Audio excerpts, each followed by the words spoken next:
Hello, everyone. This is your friend, Flash Gordon. And this is your Flash Gordon read-along book. Every time you hear this chime, it means it's time to turn the page in your storybook. Now we are ready to begin. Open your book, and we will start our adventure. And remember, when you hear the chime, turn the page.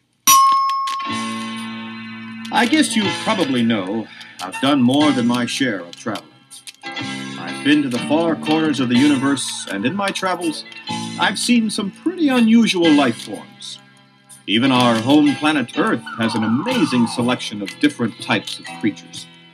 Everything from a mosquito to an elephant. But I'm here today to tell you about some creatures you have never seen or heard of. They live on a wide range of planets throughout the universe. This is my Intergalactic Alien Guidebook. Let's start with a small and gentle creature called the ice grouper. They live on a frozen planet on the very edge of a distant solar system. Because this planet is so far from the nearest sun, all the life forms there have had to adapt to the extreme cold. The ice grouper is one of the most successful.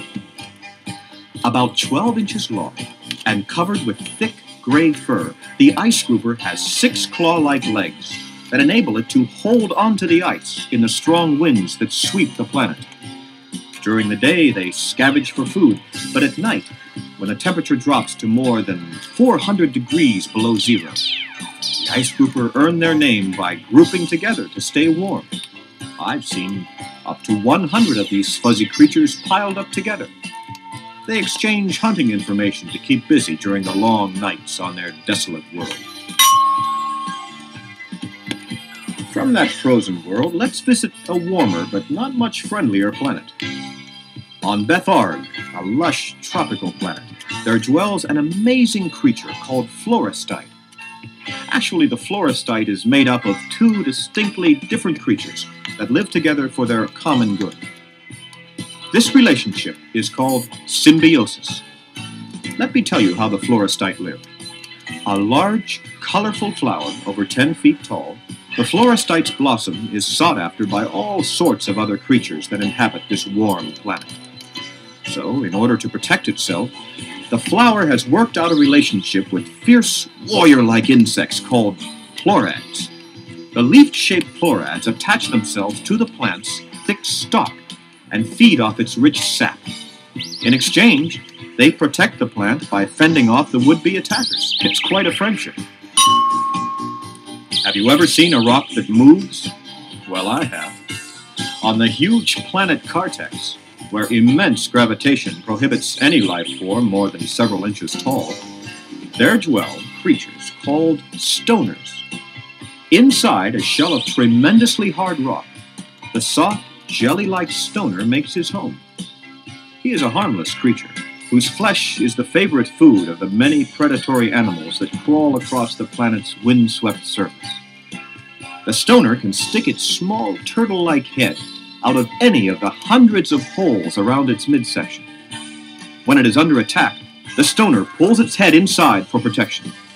Stoners are highly intelligent and have a great fondness for poetry.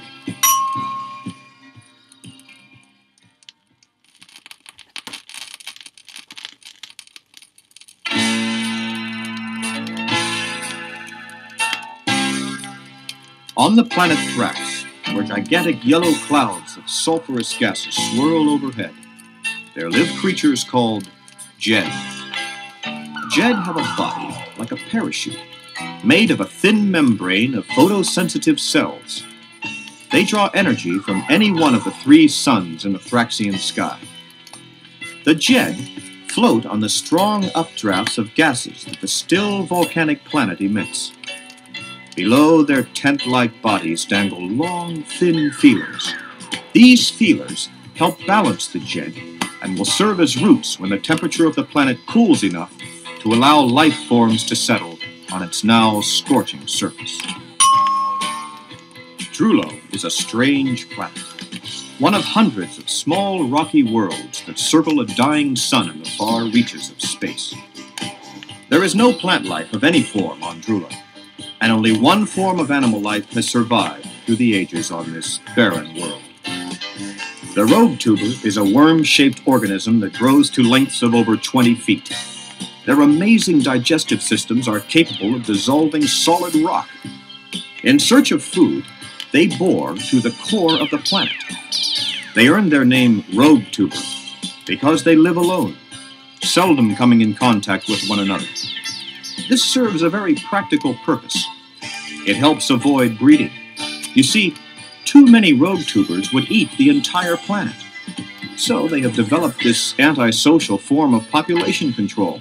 It's quite effective. On a planet with little or no gravity, creatures can grow to amazing sizes without having to worry about the strain on their legs. One such creature is the flaco stalker of the planet Moro. In order to reach and feed off the high clusters of plant life that floats hundreds of feet above the planet's surface, the flaco stalker has developed 12 long, thin, stilt-like legs that support its small, round body. It moves across the planet's surface with the grace of a ballet dancer. To avoid their main enemy, the ferocious Hards, smaller but heavier animals that search the planet for food, flaco stalkers sleep with their long legs folded up under them. They float in safety just a few feet over the heads of the hungry but frustrated Hards. So there you have it, some of the most interesting creatures in the universe. As you may have noticed, they all have one thing in common. They have all adapted to their environment and use it to their advantage. That's something we Earthlings should do a little more of if we hope to survive as long as the Ice Grouper, the Jed, or the Flaco Stalker. This is your friend, Flash Gordon, saying farewell until next time.